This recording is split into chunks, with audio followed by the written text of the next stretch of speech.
ఈ సమయంలో దైవ గ్రంథం నుండి ఆది కాండం 22వ అధ్యాయం మనము కొన్ని వచనాలు మనం చూద్దాం. సమయకాండం 22వ అధ్యాయం మొదటి వచనం నుండి ఆ సంగతులు జరిగిన తర్వాత దేవుడు అబ్రహామును పరిశోధించను. ఎట్లనగా ఆయన అబ్రహామ అని పిలవగా చిత్తము ప్రభా అని.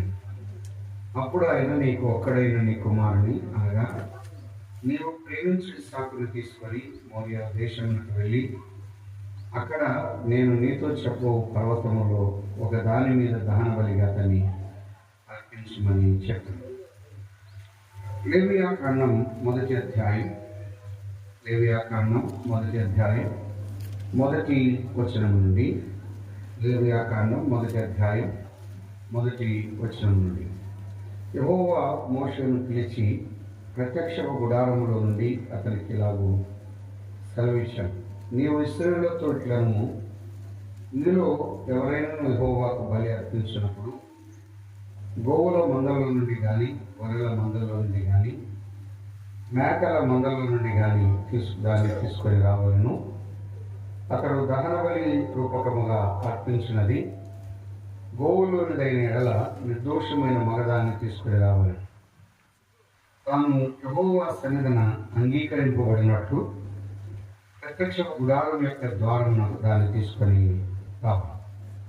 సరిపోతుంది. ఆది కాండం 22వ అధ్యాయం మనము కొన్ని వచనాలు మనం చదువుకున్నాం. దానికి అనుబంధంగా లేవియాకాండం మొదటి అధ్యాయంలో కూడా కొన్ని వచనాలు మనం చదువుకొని ఉన్నాం. ఆది కాండం అనగా అది ఉత్పత్తి పుస్తకం అని ప్రారంభాల గ్రంథం. బైబిల్ గ్రంథంలో 66 పుస్తకాల్లో ఆది కాండానికి ఎక్కువ కాల వ్యవధి ఉన్నది. ఆది కాండానికి పట్టిన కాలం 2480 సంవత్సరాల చరిత్ర ఆది కాండానికి ఉన్నది. అంటే దాదాపుగా 2500 సంవత్సరాల చరిత్ర ఆది కాండంలో ఉన్నది. వారు ఉన్నటువంటి వంశావళిను లెక్క పెట్టినట్లయితే ఆ సంవత్సరాలు ఆ లెక్క మనకు తెలుస్తుంది. అన్నిటికీ ప్రారంభం అది ఆది కాండం. అందుకే మానవుని యొక్క ప్రారంభం, సృష్టి ప్రారంభం, కుటుంబ జీవితం ప్రారంభం, అదే సమయంలో మానవుని యొక్క పతనం కూడా ఆది కాండంలోనే ప్రారంభించబడి ఉన్నది. ఆది కాండంలో మానవుని యొక్క పతనం మనం చూస్తూ ఉన్నాం. నిర్గమాకాండం అనగా విమోచన అనేది మనం చూస్తున్నాం. ఐగుప్తు నుండి ఇశ్రాయేలు జనాంగం వారు విమోచించబడ్డారు, అందుకే వారు విడిపించబడ్డారు. నిర్గమాకాండంలో విమోచనను మనం చూస్తున్నాం.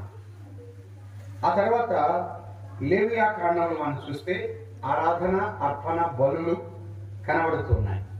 ఆరాధన, అర్పణ, బలులు మనం గమనిస్తున్నాం. సంఖ్యాకాండంలో జనసంఖ్య 2 సార్లు లెక్కించబడింది. ఒకటి మొదటి అధ్యాయంలో, రెండవది 26వ అధ్యాయంలో. కాబట్టి సంఖ్యాకాండం అనగా అది అరణ్యకాండ అంటారు. అరణ్యంలో ఇశ్రాయేలు జనాంగం వారి యాత్రా జీవితాలు, అక్కడ ఎంతో మంది రాలిపోయారు, నష్టపోయినట్టుగా సందర్భాలు ఉన్నాయి. అహరోను సంఖ్యాకాండంలోనే, మిరియాము కూడా సంఖ్యాకాండంలోనే వారు మృతి పొందిన విధానం మనం చూస్తూ ఉన్నాం. అనేకమైన తిరుగుబాటులు సంఖ్యాకాండంలో ఉన్నాయి. అది అరణ్యకాండ. అరణ్యము లోకానికి సాదృశ్యముగా ఉన్నది. లోకము తిరగబడేటట్టుగా చేస్తుంది, వ్యతిరేకిస్తుంది సంఖ్యాకాండం అని. ఆ తర్వాత ద్వితీయోపదేశ కాండం. ఐగుప్తు నుండి ఇశ్రాయేలు జనాంగం వాగ్దత్త దేశానికి వచ్చారు. వారిలో చాలా మంది రాలిపోయారు. అయితే ఉన్నటువంటి యవనస్తులకు మరి కొత్తగా వచ్చిన వారికి రెండవ ఉపదేశముగా మోషే ద్వారా సందేశం అందించబడింది. అందుకే దాన్ని ద్వితీయ ఉపదేశం అని అంటారు. అందుకే ద్వితీయోపదేశ కాండం అనే మాట మనం చూస్తున్నాం. కాబట్టి రెండవ ఉపదేశం. 5 కాండాలను ఆది కాండంలో మానవుని పతనం, నిర్గమాకాండంలో మానవుని యొక్క విమోచన, తర్వాత లేవియాకాండంలో ఆరాధన, అర్పణ, బలులు, సంఖ్యాకాండంలో జనసంఖ్య లెక్కించబడుట, ద్వితీయోపదేశ కాండంలో రెండవసారి ఉపదేశాన్ని అందించాడు. ఆది కాండంలో అన్నిటికీ ప్రారంభంలో మనము గమనించినట్లయితే 22వ అధ్యాయం తండ్రి అయిన దేవుడు అబ్రహామును పరిశోధిస్తూ ఉన్నాడు. అబ్రహాం విషయంలో మొట్టమొదటిసారిగా కొన్ని విషయాలు జరిగాయి. వాటిని ఒక జ్ఞాపకం చేసుకుందాం. మొదటిగా అబ్రహాం విషయంలో ఉపయోగించబడినవి దైవ గ్రంథంలో చాలాసార్లు కనబడుతూ ఉన్నాయి. మొదటిది ఆదికాండం 14వ అధ్యాయం. ఆదికాండం 14వ అధ్యాయం 13వ వచనం. తప్పించుకొనిన ఒకడు వచ్చి హెబ్రీయుడైన, హెబ్రీయుడు అనే మాట మొట్టమొదటిసారి ఉపయోగించబడింది ఎవరికి? అబ్రహామునకు ఉపయోగించబడింది. హెబ్రీయుడు అనే మాట మొదటిసారిగా ఇక్కడే మనం చూస్తూ ఉన్నాం. కాబట్టి హెబ్రీయుడైన అబ్రహాము హెబ్రీయుడు అంటే, అందుకే అబ్రహాము ఇంట ఉన్నవారు కూడా ఎటువంటి వారు? 14వ వచనం అన్నాడు, అబ్రహాము తన తమ్ముడు చెరపట్టబడిన విని తన ఇంట పుట్టి అలవరచబడిన 310 మండుగురిని వెంట పెట్టుకొని దాను మట్టుగా రాజులను. అంటే హెబ్రీయులు ఎటువంటి వారంటే చాలా చురుగ్గా ఉంటారు. హెబ్రీయులు చురుకైన వారు. వారి ఇంట పుట్టి అలవర్చబడిన వారు ఉన్నారు. అబ్రహాము దగ్గర ఎవరున్నా కూడా యాక్టివ్గానే ఉంటారట. మీరు ఎప్పుడైనా గమనించండి, కుటుంబంలో నాయకుడు మామూలుగా నెమ్మదిగా ఉంటే అందరూ నెమ్మదిగా ఉంటారు. కొన్నిసార్లు సంఘాలు కూడా నాయకులు నెమ్మదిగా ఉంటే సంఘస్థులు నెమ్మదిగా ఉంటారు. ఒకవేళ నాయకుడు యాక్టివ్గా ఉంటే సంఘము యాక్టివ్గా ఉంటుంది.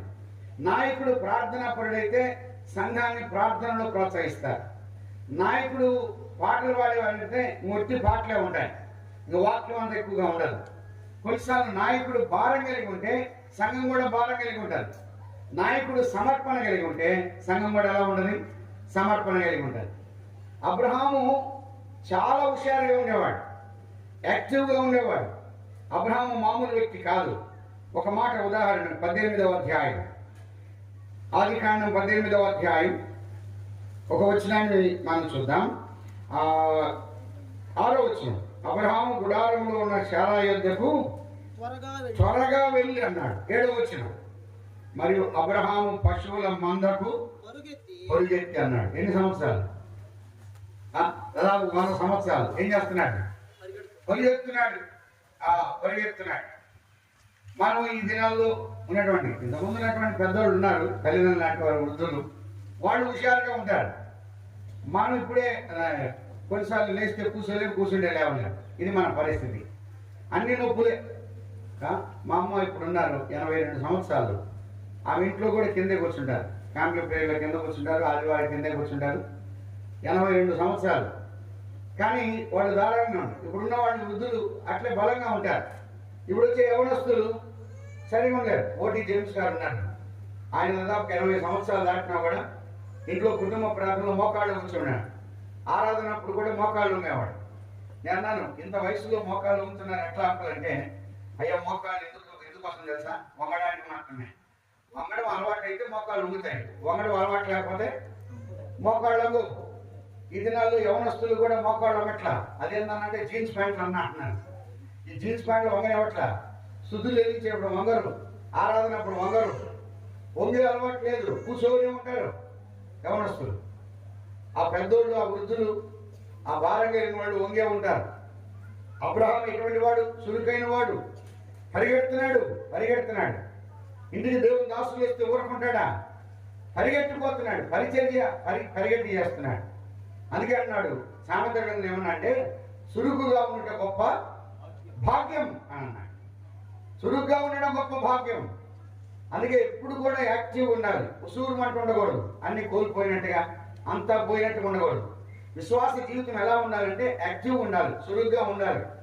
మనం పిలిచేటప్పుడు కానీ చేసేటప్పుడు అన్నాడు మొదటి అధ్యాయంలో, హెబ్రీ స్త్రీలు ఐగుప్తు స్త్రీల వంటి వారు కాదు, వారు చురుగైన వారు. మనోహ భార్య ఎలా ఉంది? త్వరగా పరిగెత్తి వెళుతుంది, భర్త దగ్గర పరిగెడుతుంది. కాబట్టి సహోదరులు కుటుంబాల్లో ఎక్కువగా చురుగ్గా ఉంటే ఆ కుటుంబ వ్యవస్థ చురుగ్గా ఉండదు. కొన్నిసార్లు కొంతమంది చురుగ్గా ఉన్నారు. కానీ చాలా సార్లు చురుగ్గా ఉండాలి. విశ్వాస జీవితం చురుగు. హెబ్రీయుడు అయిన అబ్రహాం విషయంలో హెబ్రీయుడు అనే మాట ఉపయోగించబడింది. 14వ అధ్యాయం. చురుకైన వాడు, తన ఇంట ఉన్నవారు అలవర్చబడిన వారు. అది మొదటిది. హెబ్రీయుడు అనే మాటను మనం చూస్తున్నాం. మరొక మాట మనము గమనిద్దాం. 17వ అధ్యాయంలో 12వ వచనం, 17-12 లేదా 11 నుండి, మీరు మీ గోప్యాంగ చర్మమును సున్నతి పొందవలను అని అన్నాడు. అంటే ఇస్మాయిలు కానీ అబ్రాహాము కానీ ఒకే రోజు సున్నతి చేయబడింది. సున్నతి అనే మాట ఉపయోగించబడింది. సున్నతి జరిగింది ఎవరికి? మొదటిసారిగా అబ్రాహాము. అంటే అబ్రాహాముకు, ఇస్మాయిలుకు. అంటే అప్పుడు ఇంకా ఇస్సాకు రాలేదు కాబట్టి సున్నతి అనే మాట ఉపయోగించబడింది. ఇది కూడా ఒకటి ఆదికాండం 20వ అధ్యాయం 7వ వచనం ఏమన్నాడు? కాబట్టి ఆ మనుషుని భార్యను తిరిగి అతనికి అప్పగించుము. ఆ ప్రవక్త అనే మాట ఎవరికి ఉపయోగించబడింది? అబ్రహాముకే. ఈ మాట గుర్తుపెట్టుకున్నాం. ప్రవక్త అని మొదటిసారిగా ఉపయోగించబడింది ఎవరికంటే అబ్రహాము. అతడు ప్రవక్త. వాస్తవానికి గెరారులో దేవుని భయం లేదు, కానీ అతడు జోలికి పోవద్దు అన్నట్టుగా అతడు ప్రవక్త. అతడు నీ కొరకు ప్రార్థన చేస్తాడు. కాబట్టి ఒకటి హెబ్రీయుడు అనే మాట ఉపయోగించబడింది. సున్నతి జరిగింది తండ్రి కుమారుడికి ఒకే రోజున. మూడవది ప్రవక్త అని చెప్పాడు. నాలుగవది 22వ అధ్యాయం 2వ వచనం 22:2. అప్పుడు ఆయన నీకు ఒక్కడైన నీ కుమారుని అనగా ప్రేమించుట అనే మాట మొట్టమొదటిసారి ఉపయోగించబడింది ఎవరికి? అబ్రహాము. ఇస్సాకు విషయంలో ఆ మాట ఉపయోగిస్తున్నాడు పరిశుద్ధాత్మ. ప్రేమ అనేది ప్రారంభించబడింది అబ్రహాము. ఇస్సాకు తన ప్రియ కుమారుని విషయంలో ప్రేమ. నీవు ప్రేమించుట అనే మాట చూస్తాం. ప్రేమ అనే మాట ఇక్కడే ఉపయోగించబడింది. ఇదంత విశిష్టమైనది. తాను ప్రేమిస్తున్నాడు ఇస్సాకు. 5వ 22వ అధ్యాయం 5వ వచనం 22:5. తన పనివారితో మీరు గాడితో ఇక్కడే ఉండి నేను చిన్నవాడును అక్కడికి వెళ్ళి దేవునికి మొక్కి మరలా మీ యొద్దకు వచ్చాను. దేవునికి మొక్కి అనే మాట ఇంగ్లీష్ లో ఏమంటే వర్షిప్ అని, ఆరాధన అనే మాట మొట్టమొదటిసారి ఉపయోగించబడింది ఎవరికి? అబ్రహాము ఉపయోగిస్తున్నాడు. అబ్రహాం విషయంలో జరిగినది దేవునికి మొక్కి. 5 మాటలు గుర్తుపెట్టుకున్నాం. ఒకటి హెబ్రీయుడు, రెండవది సున్నతి, మూడవది ప్రవక్త, నాలుగవది ప్రేమించుట, 5వది ఆరాధన, దేవునికి మొక్కి. ఈ 5 విషయాలు అబ్రహాము విషయంలో మొట్టమొదటిసారిగా ఉపయోగించబడ్డాయి. 22వ అధ్యాయం వాస్తవానికి దేవుడు దహన బలి కోరుతున్నాడు. ఎవరని? ఇస్సాకును కోరుతున్నాడు.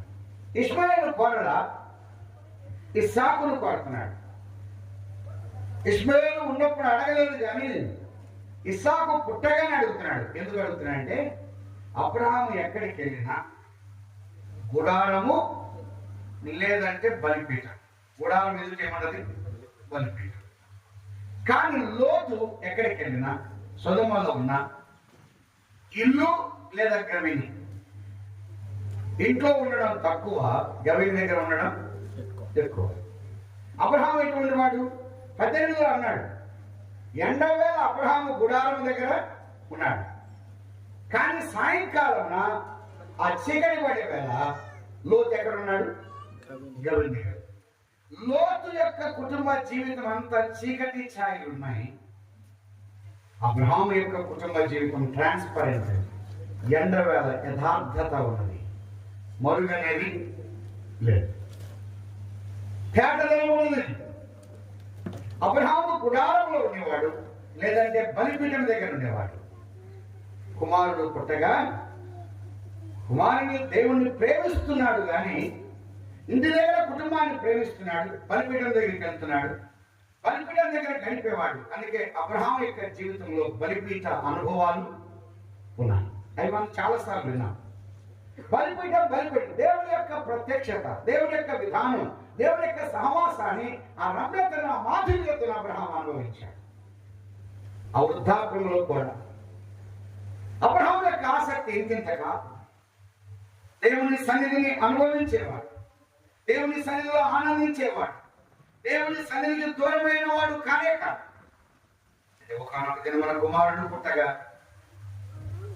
దేవుణ్ణి ప్రేమిస్తున్నాడు కానీ ఇంతకు ముందు ప్రేమించినట్టుగా కాదు.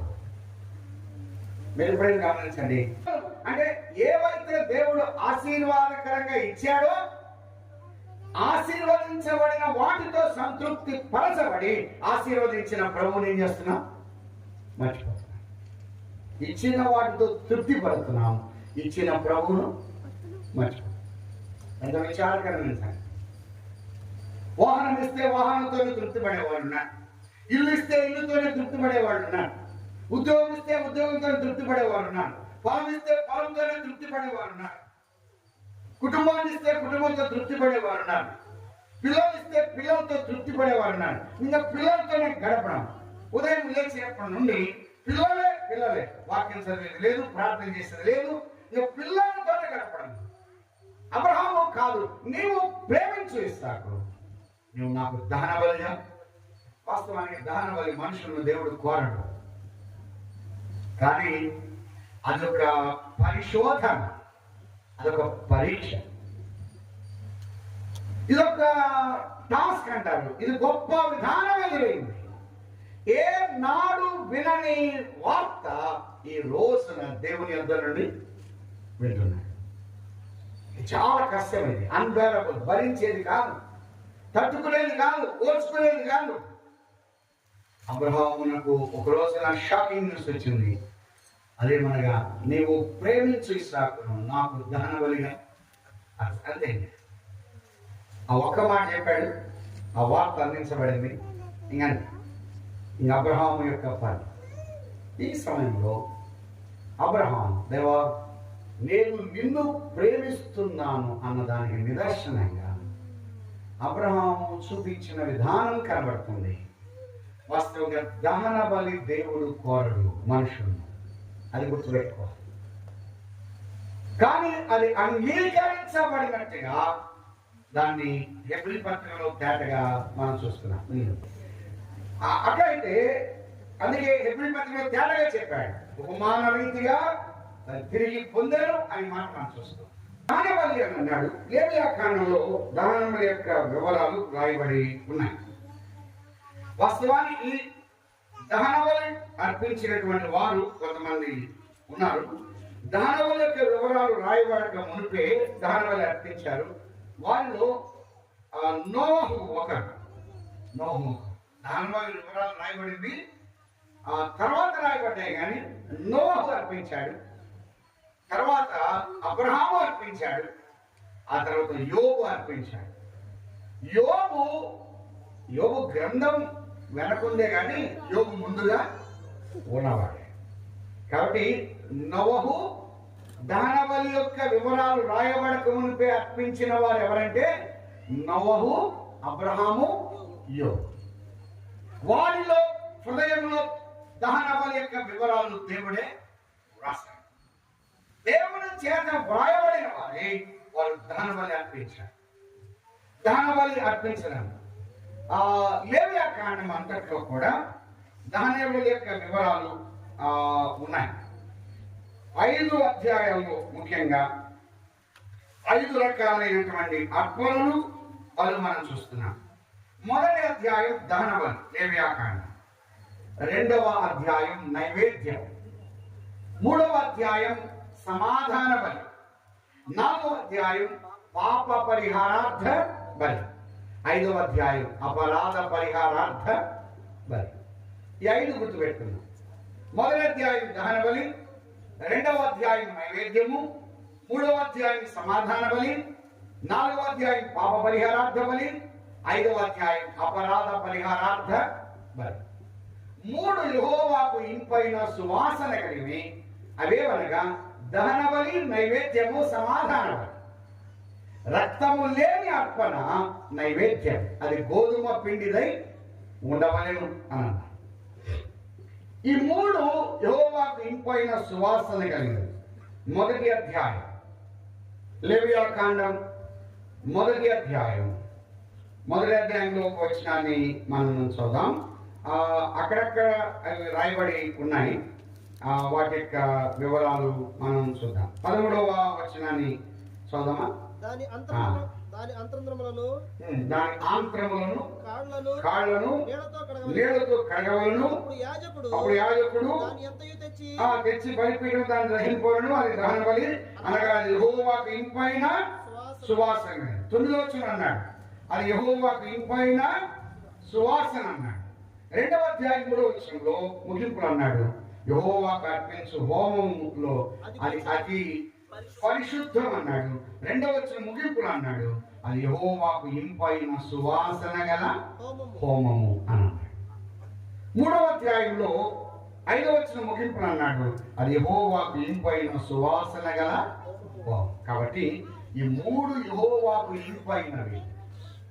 పాప పరిహారార్థ బలి, అపరాధ పరిహారార్థ బలి ఎందుకు యెహోవాకు ఇంపు కావంటే అందులోనే చెప్పాడు. అందులో పాపము అపరాధము. పాపం ఆయనకి ఇంపైనది కాదు, అపరాధం ఆయనకి ఇంపైనది కాదు.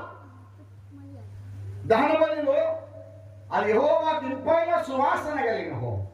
అందుకే ఆదికాండం 8వ అధ్యాయంలో నోహు బలి అర్పించినప్పుడు ఆయన ఏం చేశాడు? 8వ అధ్యాయం 21వ వచనం అప్పుడు యెహోవా ఇంపైన సువాసన నాఘ్రామించి అన్నాడు. ఆ ఇంపైన సువాసన ఆఘ్రామిస్తున్నాడు. ఆ ఇంపుగా ఉన్నది. దహన బలి అనగా అంతా దేవునికి చెందింది, ఏది కూడా యాజకునికి చెందదు. దహన బలి అంతా దేవునికి చెందాలి. దహన బలి అనగా స్వతంత్రంగా వచ్చి వాలంటరీగా నా అంతటా నేను అర్పించే దహన. కొత్త నిబంధనలు దాని పోలికలు మనం చూస్తున్నాం. నా అంతటా నేను అర్పించాను. ఎవరో ఒత్తిడి చేస్తే కాదు, ఎవరో బలవంతం చేస్తే కాదు, ఎవరో ప్రోత్సహిస్తే కాదు, ఎవరో పులికొస్తే కాదు, ఎవరో తెమ్మంటే కాదు, నా అంతటా నేను చేయాలి. ఆలోచన చేద్దాం.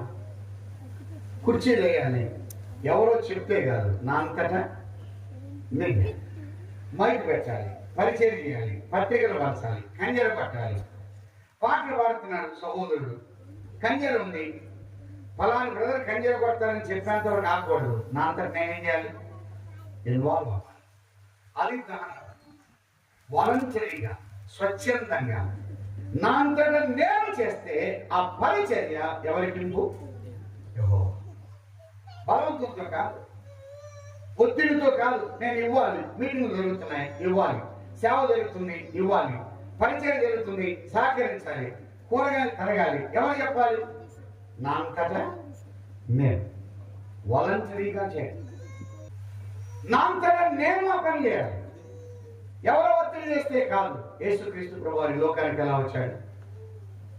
ఆయన తనంతట తానే ప్రాణం పెడుతున్నాడు, తనంతట తానే వచ్చాడు. ఆయన 300 సంవత్సరం సేవా జీవితంలో ఎవరో చెప్తే వెళ్ళిన వాడు కాదు. తనంతట తాను ఆ పరిచర్య ముగించాడు. తండ్రి అప్పగించాడు, ఆ పనిని సంపూర్ణంగా నెరవేర్చాడు. దహన బలి అంటే నా అంతటా నేను చేయాలి, నా అంతటా నేను పాట పాడాలి, నా అంతటా నేను సమర్పణగా ఉన్నా, నా అంతటా నేను ఆ పరిచయంలో రావాలి. విజ్ఞాపన జరుగుతుంది, ప్రార్థన చేయమని ఎవరు చెప్పాలి? ఆదివారం ఆరాధన ప్రభుని జ్ఞాపకం చేసుకున్నా, స్తుతులు చెల్లించమని ఎవరు చెప్పాలి? దేవుని యొక్క సన్నిధిలో పరిచర్యలు చేతులు దాచివ్వాలి, ఇవ్వమని ఎవరు చెప్పాలి? నా అంతటా నేను. ఆ పరిచర్యలు, ఆ సేవలు అది యెహోవాకు ఇంపైనది. ఒత్తిడితో కాదు, బలవంతంతో కాదు, ఫోర్స్తో కాదు, లేకపోతే ఏదో తోస్తే కాదు. నా అంతటా నేను చేయాలి. కొంతమంది నెట్టాలి, స్తుతులు చెల్లించమని నెట్టాలి, పాటలు పాడమని నెట్టాలి, ప్రార్థన చేయమని నెట్టాలి.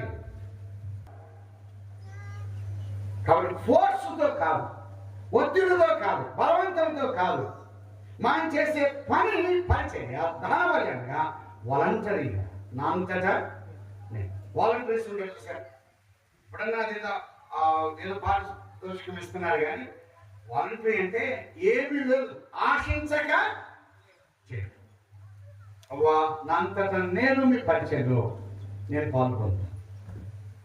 నేను చేస్తే ప్రభు దేవుని ఇస్తాడు, ఆశీర్వాదం ఇస్తాడు, ధన్యత ఉంది, భాగ్యం ఉంది. అయితే నా అంతటా నేను బలి అర్పించాలి. దహన బలి అనగా అది స్వేచ్ఛాపూర్వకంగా అర్పించే అర్పణ. అయితే దహన బలిలో ఏది మనది కాదు, అంత ఆయనది. రోమిలకు రాసిన పత్రిక 12వ అధ్యాయం మొదటి 2 వచనాలు. రోమిలకు రాసిన పత్రిక 12వ అధ్యాయం మొదటి 2 వచనాలు. కాబట్టి సహోదరులారా, పరిశుద్ధమును దేవునికి అనుకూలమైన సజీవ యాగముగా మీ శరీరములను ఆయనకు సమర్పించుకొనుడని దేవుని వాత్సల్యమును బట్టి మిమ్మల్ని బతిమాలుకొను. ఇటు సేవ మీకు చాలా సజీవ యాగముగా అర్పిస్తే ఇటు సేవ మీకు యుక్తమైనది అని అన్నారు. ఆయనకు సమర్పించుకోనండి. సమయం గాని, సొత్తు గాని, సామర్థ్యత గాని, మనకునేవన్నీ కూడా ఆయనకు సమర్పించుకుంటే సజీవ యాగం. దహనబలి అంటే చంపి అర్పించాలి.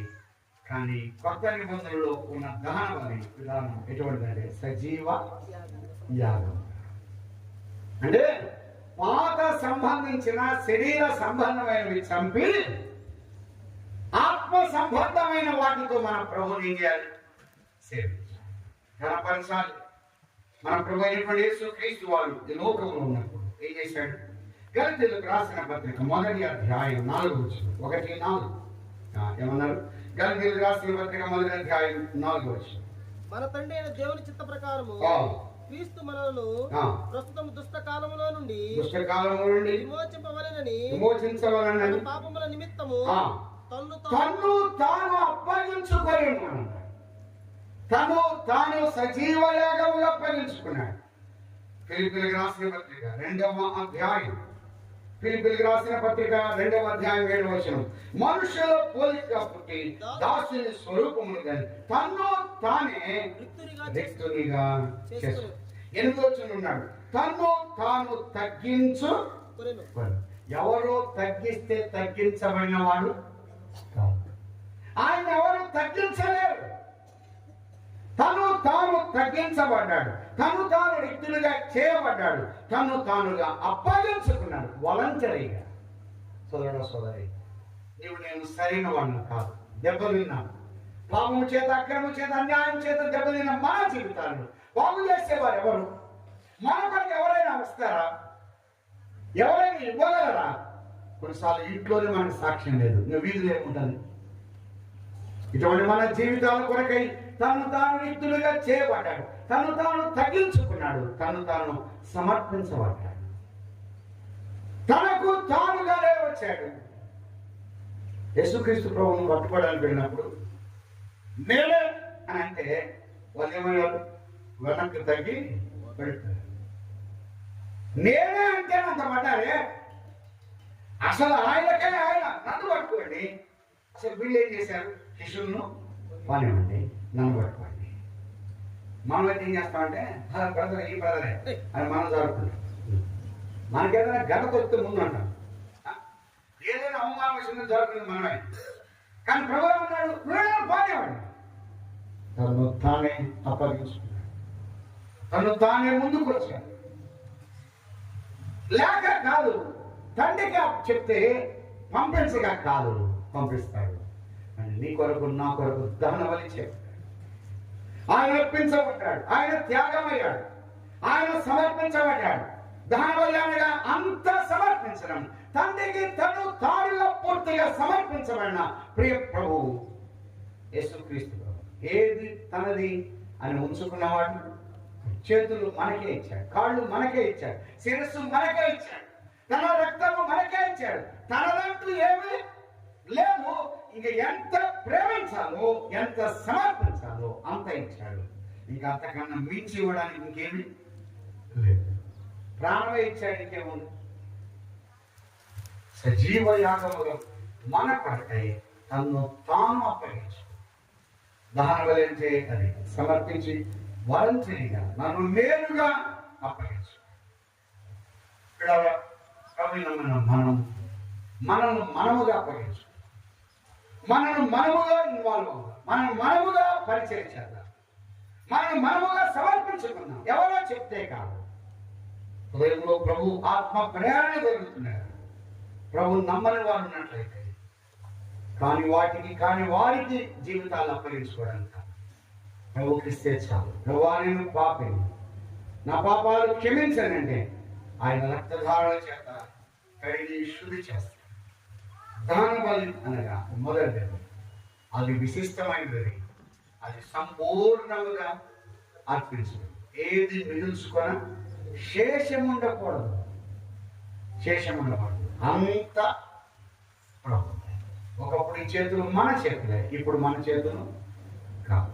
ఈ ప్రభు మన ప్రభు అయిన యేసుక్రీస్తు వారు ఆయన బలి అర్పించబడ్డారు. కొరింథీయులకు రాసిన మొదటి పత్రిక 5వ అధ్యాయం 6వ వచనం 7వ వచనం. 5:7 మీరు పులిపిండి లేని లేని వారు కనుక అంత ముద్దవుటకై ఆ, ఆ పాతదైన పులిపిండిని తీసి తీసి పారవేయుడి. పారవేయుడి. ఇంతే కాక క్రీస్తును మన పస్కా పశువు వధింపబడి, క్రీస్తుని మన పస్కా పశువు వధించబడ్డాడు. మన కొరకు ప్రాణాన్ని అర్పించాడు, చనిపోయి తిరిగి లేచాడు. ఆయన సంపూర్ణంగా తండ్రి ఇష్టపడిన దానవనిగా అర్పించబడిన ప్రభు యేసుక్రీస్తు. ఆయన నిజంగా మన పట్ల చూపించిన ప్రేమను మనం తలపోసుకున్నాం. అబ్రహాము అంటున్నాడు, నీకు ఇష్టమైన నీకు ఇంపైన లేకపోతే నేను ప్రేమించు ఇష్టాకుడు నాకు దహన బలిగా అర్పించు. మన జీవితాల్లో ఏది ఎక్కువగా ప్రేమిస్తున్నామో వాటిని ఎవరికి ఇవ్వాలి? ప్రభుకి ఇవ్వాలి. అలా చేయడానికి ప్రభు